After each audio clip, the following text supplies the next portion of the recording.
Legends of Tomorrow? Hello and welcome once again. It's been a long time to another Capes and Lunatics uh, book club. I said the wrong thing. That's right. It's the book club, episode 4. That's right. The last book where, well, Maybe? where my nepotism is showing. Yeah. That's right. Too Late to Run by author John Parrish from 2014. And if you have questions, get them in by next episode. And we talk to Which the is author himself. Wednesday. We talk to the author himself. Yeah. Well, if you're hearing this on the podcast, It's too late. you better Haha. you should check us out on YouTube and hit that subscribe button.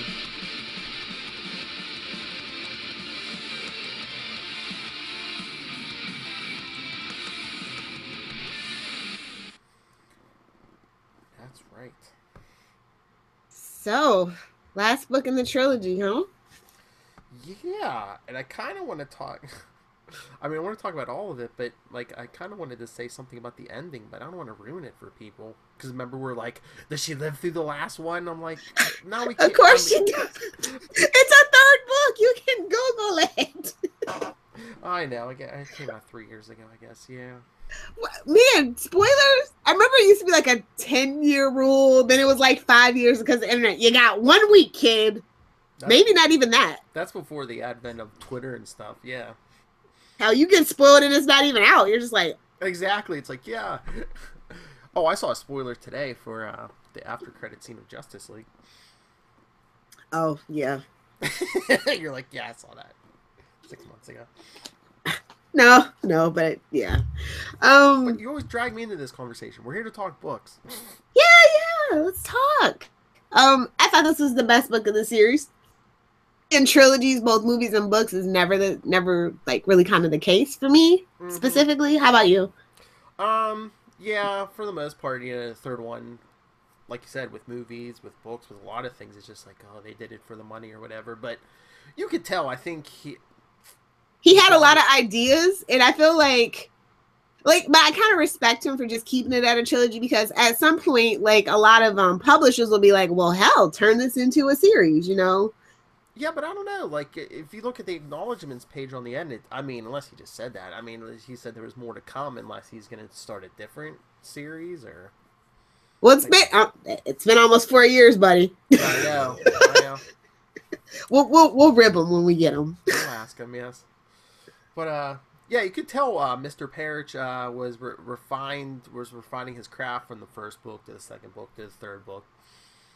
The action was very well paced in this book. I Yeah, enjoyed that. I think what was it, the first one or the second one? I think I made the comparison to like a Jessica Jones but without powers. I really got that with this book between like the shootout with the rednecks and the fire and yeah. How does she get herself into these things? It's just like it's like Jimmy Olsen, man. Just Well, she always was getting into trouble, but she doesn't have Superman to come save her. well, she kind of chasing the money in this one. Girls got to eat. The economy, hey, rough economy, man. She gets herself into such pickles. I love it. You know those redheads, troublemakers, all of them. I like the character of Scanlan. I like how she just gets involved. Like it's like how every novel starts for her, but this one was a little bit like even more. Well, I say the first one was definitely the most interesting way how she got herself into the pickle, but this one was the second most interesting. Yeah. It's kind of like one of those old timey noir movies. Like, wait, what? Me? No, I don't know anything, or do I? But yeah, I mean, it's just great. I mean, got action, you got social commentary on the state of the economy and the big banks, and How can you not though, especially if you're in like the Northeast? oh yeah, and the bad guy literally gets his in the end. That's what I love. That's what I love.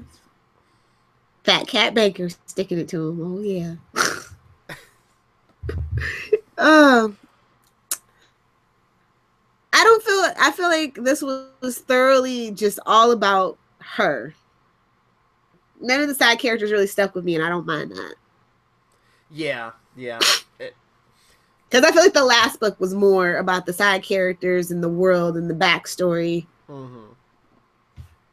So it's good to end on a note like that, where it's about her. And it's very focused and very character-driven story. But yeah, I like the realistic, gritty, like detective feel. You know, like a classic detective, because like the bad guys get theirs in the end, but she doesn't necessarily get a happy ending. But or maybe this gets turned into a series, and that like True Blood at the end of like 12 books or whatever, 13 books, she gets her happy ending. Yeah, I'm just saying, she doesn't walk away with like $1 million at the end of the book, but and that's what keeps it kind of realistic and grounded too. Mm-hmm. Because then I guess it's like, where do you go for? Maybe that's what. Maybe there's something in the works, because that way you leave it open ended. Oh yeah, you always want to leave it open ended. Will come back. Or sell it to somebody, I mean, buying books that can be turned into TV shows is a big thing right now, especially Netflix looking for original intellectual properties. I was thinking about that this morning. Yeah, I mean, Jones gets taken off. I mean, you heard it here first. There's enough platforms now. I mean, you don't have to go TV. I mean, Netflix, Hulu. Well, you want people to see it, Phil. Hulu. Not Hulu. Well, I mean, whoever's gonna pony up. I mean, come on.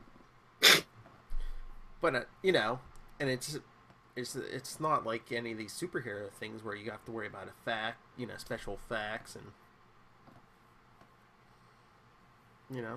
all you need. I'd like to see we haven't had a show set in Boston since what? Boston Legal?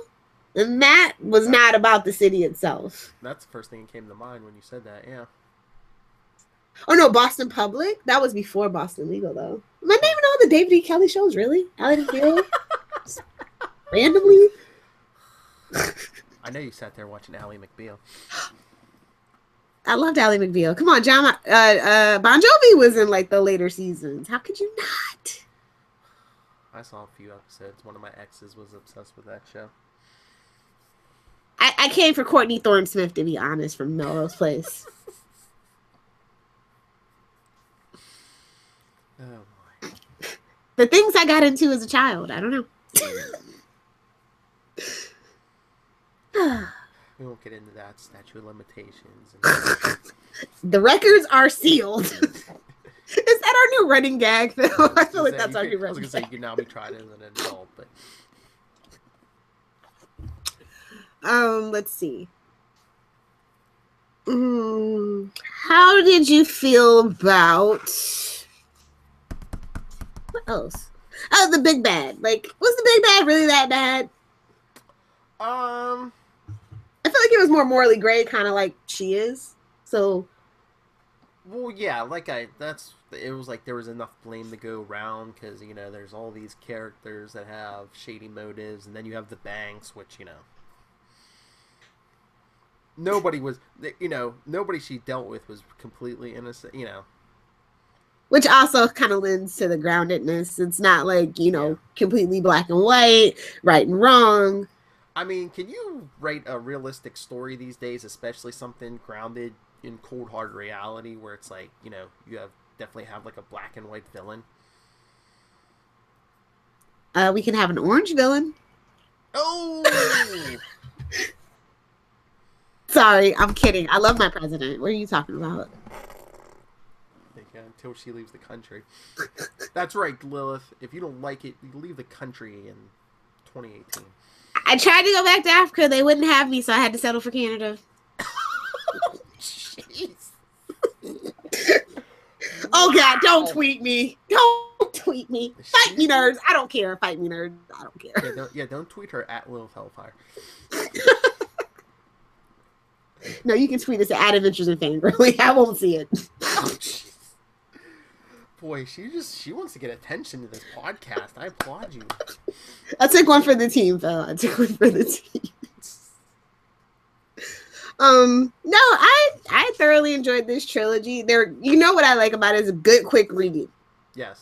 Like once you pick it up, though, it's kind of hard to put down. You just want to keep going. Although Some books you have to put down. But again, I mean, they got longer. I mean, a little longer as the series went on. As the paperback prices, if you notice, it goes from like $6.99, $9.99. Then the last one's $13.99. If you were to get it in the paperback form. I was gonna say, I actually went on Lilith Hellfire and got them all digital. Me too, because they had the bundle for $4.24. All three of them. Did you do that, or did you do individually? No, like I had got like when the first one came out, I bought that one, and then a little later on I read this. I already had the first two by the time I recommended this, and I just had to go back and go over it, and then because I had never bought the third one, and I was like, well, this is a good opportunity to. Yeah, the bundle, I couldn't believe what a good deal that was. Usually the bundles are ridiculous on Kindle. So. Oh, but I have, in the last couple of weeks, I have got some listener feedback because my mother read... They wrote? Well, no. My mother, when I was over there for dinner one time, she read the first two books. So she listened to our first two episodes, and she's like, oh, that Live Hellfire sounds so nice. I'm like... Aww. I mean, I'm nice in real life, just not on the podcast. Isn't that right, Phil? She's all nice IRL. Yeah. I even like kids in real life. As long as they're not hers. So I just want to say I have so many questions. Like I love picking writers' brains, like I really do. Yes. So I hope somebody sends in questions between now and Wednesday. Maybe poke your mom. Jesse, do you watch our YouTube? Because there's a couple of questions that I want to ask about the ending, the way that it ended. Definitely, I didn't read the acknowledgement, so I didn't realize that there was more to come. Well, supposedly. It kind of just threw it like an offhand comment. So, like I said, I don't know if it really means anything. Most of it was just thank yous and shout outs and stuff. Yep. So what's your question about the ending? I mean, was it the publisher's idea? Because sometimes, you'll give them a manuscript, and they'll kind of tweak it. They'll be like, hey, maybe don't do this. Maybe kind of leave this open-ended and we can come back later. Or maybe, they're renegotiating a deal or something like that. Mm. Maybe I like first draft ideas too. It's like, how did the original idea transform into this final version kind of thing? Mm-hmm. I know in the first book, definitely, there was some things, and then it's we never got back to it. Mm-hmm. I didn't really feel that way in this book though. I feel like everything wasn't neatly wrapped in a bow, but it was wrapped up nicely enough. I mean, and it's kind of nice too, where you could read it, you could jump into any of these books. I mean, you kind of get more out of it if you've read every book, but you really don't have to have read the previous books. Definitely. I love books like that are in a series. You're just ugh. It's like Harry Potter, oh man, really? All those books? If you're not a Potterhead, somebody recommends it to you, and that first book is just atrociously long and a little tedious. I'm not gonna lie. So, ugh. And Harry Potter's not the best first impression character. He's a little bit of a dodo bird. So that's the nice thing about her. She's not a dodo bird. She's a spitfire. I love it. Yes. Not tedious at all. Like I said, I love the pace of these books and the length of these books. So. I love Boston too. Well, the way he writes Boston, I don't actually really like when I go to Boston because cool. I can't use public transportation. No, I can't use public transportation in Boston because it takes too long. I don't use public transportation in New York either. That's a whole different thing. Not the subway, not the bus. Life pro tip: use an Uber.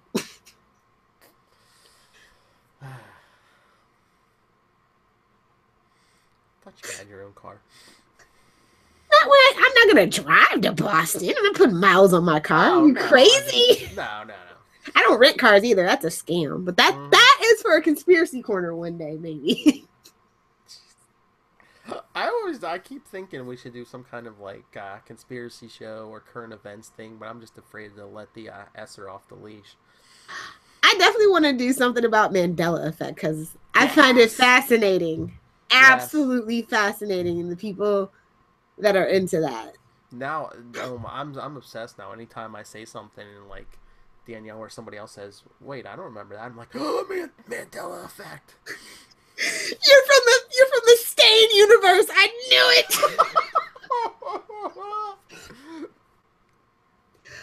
Oh boy.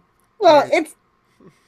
Did I hear what? I was gonna say no. Another conspiracy. I'll let it go. About Walmart and time travel. I won't. The Red Door.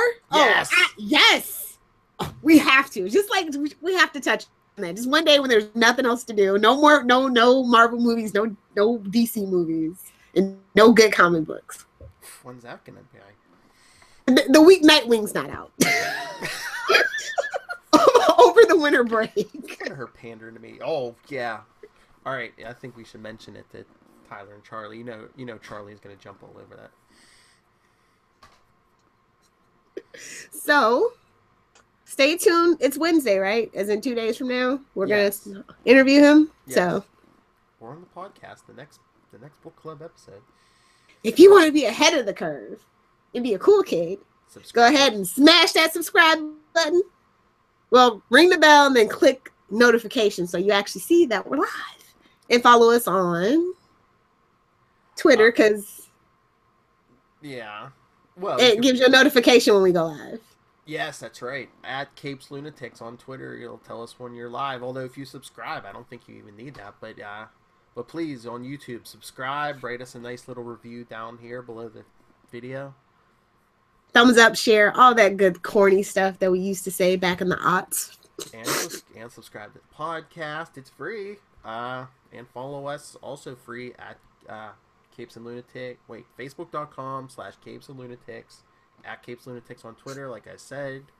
And if you have any questions, if you have books you want us to review, email or you're an author. Oh yes, that's right. New or seasoned. True.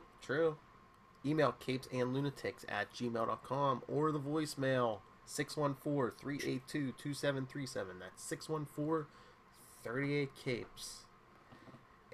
We all need capes. I think I know what I'm getting everybody for Christmas.